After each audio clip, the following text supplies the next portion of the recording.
Hello all, welcome back to our channel. இன்றைக்கி இந்த வீடியோவில் நீங்கள்லாம் கேட்டுக்கிட்டே இருந்த மாதிரி சுடிதார் டாப் கட்டிங் தான் பார்க்க போகிறோம். இதுக்கு நான் மெயின் கிளாத் 2.5 மீட்டரும் லைனிங் கிளாத்து 2 மீட்டரும் எடுத்துக்கிட்டேன். லைனிங் ஏன் 2 மீட்டர் எடுத்தேன் அப்படின்னா, நான் ஸ்லீவுக்கு வந்து லைனிங் கொடுக்கல, ஏன்னா காட்டன்றனால கொடுக்கல, அதனால் 2 மீட்டர் எடுத்துக்கிட்டேன். உங்களுக்கு வேணும்னா 2.5 மீட்டர் கூட எடுத்துக்கோங்க. இப்போ நான் எப்படி கடையில் வாங்கிட்டு வந்தோமோ அதே மாதிரி அப்படியே லே பண்ணியிருக்கேன். லென்த் வைஸ் மட்டும் நான் டபுளாக போட்டு வச்சுக்கிட்டேன். நம்மளோட சைடு க்ளோசிங்லேயும் மேலே சைடு க்ளோசிங்லேயும் இருக்கணும். ஆப்போசிட் சைடும் கீழேயும் ஓப்பனில் இருக்கும். இதான் ஃபோல்டிங் மெத்தட். நான் 44 சைஸ்க்கு தான் இன்றைக்கி பண்ண போகிறேன். அதை வந்து 6ஆல் டிவைட் பண்ணிக்கிறேன். 7.3 அந்த மாதிரி வந்துச்சு. அதை வந்து நான் ரவுண்டாக 7.5ன்னு வச்சுக்கிட்டேன். இதோட ஒரு 0.5 மட்டும் ஆட் பண்ணிக்கிறேன். வந்த ஆன்சர் எனக்கு 80. இதை தான் நான் ஷோல்டர் மெஷர்மெண்ட்டாக கொடுக்க போகிறேன். நம்மளோட ஃபோல்டிங் எட்ஜில் நான் அந்த 8 வந்து ஷோல்டருக்காக மார்க் பண்ணுறேன். ஒரு மார்க்கிங் கொடுத்துட்டு அதே 8 வந்து ஆர்ம் ஹோல் டெப்த்தாகவும் நான் கொடுக்குறேன். கரெக்டாக அந்த ஷோல்டர் 8 மார்க் பண்ணோம் இல்லையா, அதுலேருந்து கீழே 8 இன்ச் மார்க் பண்ணிக்கோங்க. இதை வந்து ஒரு ஸ்ட்ரைட் லைன் கொடுத்து ஜாயின் பண்ணிக்கோங்க. இப்போ நம்ம மேலே வச்ச அதே 8 கீழேயும் இருக்கான்னு செக் பண்ணிக்கோங்க. இல்லைனா கரெக்டாக வச்சு மார்க் பண்ணிவிட்டு ஸ்ட்ரைட் பண்ணி கரெக்ட் பண்ணிக்கோங்க. இப்போ நம்மளுக்கு இங்கேருந்து 8 அங்கேருந்து 8 மார்க் பண்ணிட்டோம். ரஃப்பாக ஒரு லைன் வந்து ட்ரா பண்ணிக்கோங்க. நம்ம அந்த மார்க் பண்ணியிருக்கோம்ல, அதுலேருந்து ரஃப்பாக இப்போதைக்கு ஒரு லைன் ட்ரா பண்ணிக்கோங்க. அதுதான் பஸ்ட் லைனு. நம்மளுக்கு இன்னும் 2 லைன் வேணும். அது waist line, hip line. Waist line வந்து நம்ம ஸ்டார்டிங் பாயிண்ட்லேருந்து ஒரு 15 இன்ச் லென்த்தில் மார்க் பண்ணிக்கோங்க. அதுதான் வெய்ஸ்ட் லைனு. ரஃபாக இப்போதைக்கு ஸ்ட்ரைட் லைன் போட்டுக்கோங்க. அதுக்கப்புறம் ஹிப் லைன் வந்து நம்மளோட ஸ்டார்டிங் ஷோல்டர் ஸ்டார்டிங்லேருந்து 20.5 இன்ச் மார்க் பண்ணிக்கோங்க. நீங்கள் ஷார்ட்டாக இருக்கீங்கன்னா 20 இன்ச் கூட வச்சுக்கலாம். அதில் மார்க் பண்ணி அதில் ஒரு ஸ்ட்ரைட் லைன் கொடுத்துக்கோங்க. அதுதான் ஹிப் லைனு. இப்போ நம்மளுக்கு 3 லைனுமே கிடச்சிருச்சு இல்லையா? First line, waist line, hip line 3மே கிடச்சிருச்சு. இப்போ நம்ம பஸ்ட்டோட மார்க்கிங் தான் பண்ண போகிறோம். 44 4ஆல் டிவைட் பண்ணிக்கிறேன். ஏன் அப்படின்னா, என்னோட கிளாத் வந்து 4 ஃபோல்டிங்கில் இருக்கு இல்லையா, அதனால் 4ஆல் டிவைட் பண்ணிக்கிறேன். இந்த ஃபோல்டிங் எட்ஜிலேருந்து அந்த 11 வந்து மார்க் பண்ணிக்கோங்க. இதுதான் என்னோட பஸ்ட்டு மார்க்கு. அடுத்து வெய்ஸ்ட் மார்க் வந்து நம்ம மேலே என்ன மார்க் பண்ணோமோ அதுலேருந்து 1 இன்ச் மைனஸ் பண்ணிக்கோங்க. ஹிப் லைன் வந்து நம்ம மேலே என்ன மார்க் பண்ணோமோ அதுலேருந்து 1 இன்ச்சு வந்து ஆட் பண்ணிக்கோங்க. 11னா அடுத்து 10, அதுக்கப்புறம் 12.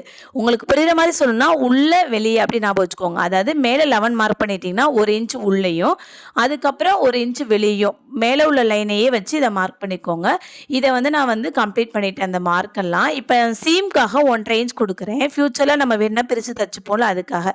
இது வந்து அந்த ஹிப் கிட்ட வரும்போது ஒரு 1 இன்ச்சாக ஆகிடணும். ஏன் அப்படின்னா, நம்ம அதில் வந்து ஃபோல்டிங் பண்ணி ஸ்லிட்டுக்காக மடித்து அடிச்சிருவோம் இல்லையா, அதுக்காக 1 இன்ச் போதும். ஸோ 1 இன்ச்சில் கொடுத்து அந்த லைனையுமே மார்க் பண்ணிக்கோங்க.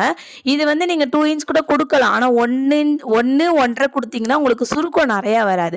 இப்போ ஆம்ஹோல் கர்வுக்காக நான் 1.5 இன்ச் அந்த கார்னரில் மார்க் பண்ணிவிட்டு டெப்த்தில் வந்து பாதி மெஷர்மெண்ட்டை மார்க் பண்ணி அதெல்லாம் வந்து அந்த கர்வாட்டை ஜாயின் பண்ணிக்கிறேன். நான் ஃப்ரீ ஹேண்டில் பண்ணிவிட்டு, உங்களுக்கு வேணும்னா நீங்கள் ஆம்ஹோல் ஸ்கேல் கூட யூஸ் பண்ணி அந்த கர்வை வந்து நீங்கள் கொடுத்துக்கலாம்.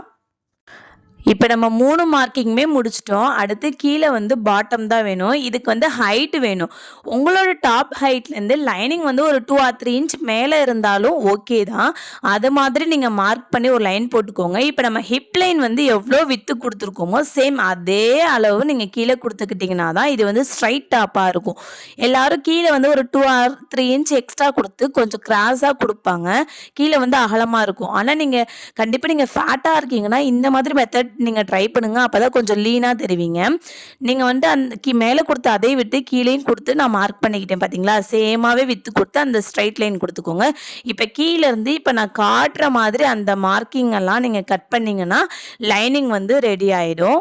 நான் கட் பண்ணி எடுத்துக்கிட்டேன். இதில் வந்து நம்ம பஸ்ட்டோட ரெடி அளவு இருக்கு இல்லையா, அதில் வந்து ஒரு அர்க்காட் கொடுத்துக்கோங்க. நம்ம ஸ்டிச் பண்ணும்போது மெஷர்மெண்ட் மாறாமல் இருக்கிறதுக்கு ரொம்ப யூஸ்ஃபுல்லாக இருக்கும். அதுக்கப்புறம் இந்த ஹிப் லைன்லேயும் ஒரு அர்க்காட் கொடுத்துக்கிட்டிங்கன்னா ஸ்லிட்டு ஸ்டிச் பண்ணும்போது ரொம்ப ஈஸியாக இருக்கும். இப்போ மேலே இருக்க அந்த க்ளோஸ்டை மட்டும் நீங்கள் ஓப்பன் பண்ணி விட்டுருங்க. அப்போ தான் நம்மளுக்கு 2 பீஸாக கிடைக்கும். ஃப்ரண்ட் அண்ட் பேக்னு 2 பீஸ் வந்துடும். இப்போ இத வந்து நம்ம மெயின் கிளாத்ல கட் பண்ண போறோம். உங்களோட மெயின் கிளாத்ல ஏதாவது டிசைன் இருந்துச்சுன்னா, அத வந்து கரெக்ட்டான வேல போட்டு நீங்க 4 ஃபோல்டிங் பண்ணிக்கோங்க. நான் இருந்த கிளாத்த அப்படியே 4 ஃபோல்டிங் போட்டுருக்கேன். இத எப்படி போடணும் அப்படின்னா, நீங்க கட் பண்ணி வச்சிருக்க லைனிங்கோட விட்த்ல இருந்து ஒரு 1 இன்ச் எக்ஸ்ட்ரா இருக்க மாரி மட்டும் ஃபோல்டு பண்ணி வச்சுக்கோங்க. பேலன்ஸ் உள்ள கிளாத்த அப்படியே போட்டுக்கோங்க. நீங்க ஸ்லீவ்க்கு வந்து யூஸ் பண்ணிக்கலாம். போட்டுட்டு நீங்க லைனிங் அது மேல லே பண்ணிட்டு, ஒரு 1 இன்ச் எக்ஸ்ட்ரா இருக்கான்னு மட்டும் செக் பண்ணிக்கோங்க. ஃபோல்டிங் எட்ஜும் சேர்ந்துருக்கான்னு பார்த்துட்டு, இது மாரி ஸ்ட்ரெயிட்டா மட்டும் கட் பண்ணிக்கோங்க. மத்தபடி நீங்க லைனிங்ல கட் பண்ண மாரியே கட் பண்ணணும்னு எந்த அவசியமே இல்ல. இது ரொம்ப ஈஸியா இருக்கும். ஸ்ட்ரெயிட்டா கட் பண்ணிட்டீங்கன்னா, 2 பீஸ் உங்களுக்கு கிடைச்சிரும் இல்லையா? ஃப்ரண்ட் அண்ட் பேக்ன்னு 2 பீஸ் கிடைச்சிரும் இந்த மாரி. இப்ப நான் அதுல 1 பீஸ எடுத்துக்கிட்டேன். லைனிங்ல 1 பீஸ் எடுத்து நம்ம நெக்கோட விட்த்த வந்து மார்க் பண்ணிக்க போறோம். நம்மளோட பஸ்டோட சைஸ வந்து 12ஆல டிவைட் பண்ணிக்கோங்க. என்ன ஆன்சர் வந்துச்சோ அதுதான் உங்க நெக்கோட விட்த்து. நான் வந்து வந்த ஆன்சர வந்து விட்டா வந்து மார்க் பண்றேன். உங்களுக்கு 3 இன்ச் வந்துச்சு அப்படின்னா, ஒரு 1/4 இன்ச் விட்டு மார்க் பண்ணிக்கோங்க. ஏன்னா நம்ம ஸ்டிச் பண்ணதுக்கப்புறம் அந்த 1/4 இன்ச் கிடைச்சிரும். 3 இன்ச்சா ரெடி அளவு வந்துரும். நான் இப்ப அதே மாரி தான் மார்க் பண்ணிட்டு, டெப்த்துமே குடுத்துட்டேன். டெப்த் வந்து ஒரு 5.5 இன்ச் வரைக்கும் நீங்க குடுக்கலாம். இதே நீங்க நாட்லாம் வச்சு ஸ்டிச் பண்றீங்கன்னா, 6.5 வரைக்கும் கூட குடுக்கலாம். அதுக்கு மேல போனீங்கன்னா, டீப் நெக் தியரிலாம் வேணும். ஸோ இது வந்து பேசிக்கான மெஷர்மென்ட். நீங்க இத நெக்க கட் பண்ணும்போது, மேல வந்துட்டு இந்த மாரி ஒரு 1/4 இன்ச் விட்டு கட் பண்ணிக்கோங்க. அப்பதான் நம்ம மெயின் கிளாத்ல லே பண்ணி ஸ்டிச் பண்ணும்போது கொஞ்சம் கலையாம இருக்கும். அளவுமே மாறாம இருக்கும். இப்ப இத வந்து நான் மெயின் கிளாத் எடுத்துக்கிட்டேன். மெயின் கிளாத்தோட நல்ல பக்கத்துல தான் லைனிங்க வந்து லே பண்ணிட்டு, நீங்க வந்து பின் போட்டு செக்யூர் பண்ணிக்கோங்க. இப்படி நீங்க பண்ணி மடிச்சு வச்சுட்டீங்கன்னா, நீங்க எப்போ டைம் கிடைக்குதோ அப்ப வந்து நீங்க ஸ்டிச் பண்ணிக்கலாம். மறுபடியும் நீங்க வந்து இது பண்ணணும்னு அவசியமே இல்ல. இப்ப நான் காட்டுற மாரி ஃபோல்டு பண்ணி வச்சுக்கோங்க. அடுத்து நான் ஃப்ரண்ட்டோட போர்ஷன் வந்து எடுத்துக்கிட்டேன். இதுக்கு வந்து நான் வந்து ஒரு பேட்ச் ஒர்க் குடுக்க போறதுனால, மெயின் கிளாத்தோட ராங் சைடு வந்து பிளேஸ் பண்ணி நான் வந்து பின் பண்ணிக்கிட்டேன். அதனால தான் இதுக்குள்ள வந்து நான் எந்த நெக்குமே கட் பண்ணல. இப்ப நம்ம ஃப்ரண்ட் அண்ட் பேக்குன்னு சொல்லிட்டு 2 டாப்புக்கான லைனிங்கும் மெயின் கிளாத்தும் கட் பண்ணி ரெடி பண்ணி வச்சுட்டோம். நெக்ஸ்ட் வீடியோல கண்டிப்பா ஸ்லீவ் கட் பண்றதும், இத எப்படி ஸ்டிச் பண்றதுன்னு சொல்றேன். நம்மளோட சேனல நீங்களும் சப்ஸ்கிரைப் பண்ணி வச்சுக்கிட்டீங்கன்னா, டெய்லரிங் சம்மந்தமான வீடியோஸ் நெறைய உங்களுக்கு யூஸ்ஃபுல்லா இருக்கும். அதுவும் ரொம்ப பிகினர்ஸ் ஃப்ரெண்ட்லியா இருக்கும். தேங்க்ஸ் ஃபார் வாட்சிங்.